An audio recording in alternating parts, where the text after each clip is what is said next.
O sa kasakop sa Talisay City Police, samgan, human ba po sila sa gitumbok nga notadong karnaper o tigpayuhot og illegal nga drugas.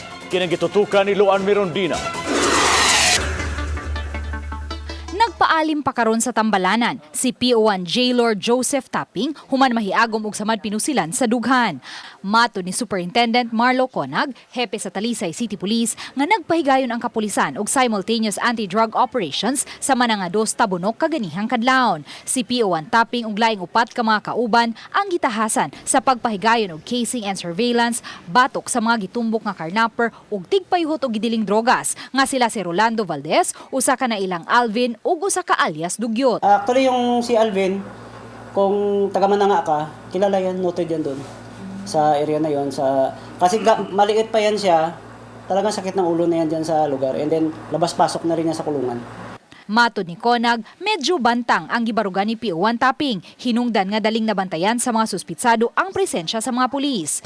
Matod sa mga operatiba, dinhi magbarog si PO1 Tapping samtang ang suspitsado nagpahipi lang didtong dapita. Naunhan siya pagpusil ug misuway pa pagbawas ang pulis ug nagkaginukdanay pa sila apan wa na niya maabti ang suspitsado. Actually, nung unang putok ng suspect, hindi tinamaan si Tapping. Nagabulan pa sila. Nagtaguan, nag-exchange gunfire. Pero tatlo kasi ito yung suspects eh. Hindi napansin ni Tapping talaga na may tama na siya. So, 5 sila. Kasi dahil sa adrenaline, siguro sobrang adrenaline.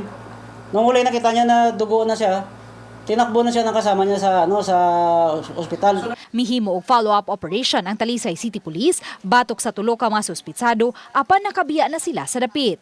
Usa sa mga molupyo sa manangados mibutyag nga natugaw ang ilang katog sa buto-buto sa armas kaganihang kadlawon. Wala. Kaya nga ako bata ayo bangon ma. Igo niya ka. Diwa.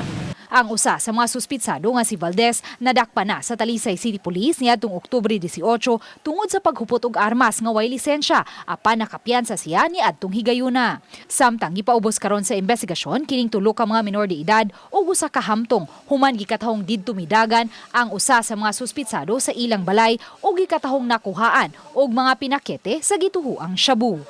Luan Mirondina, Balitang Bisdak.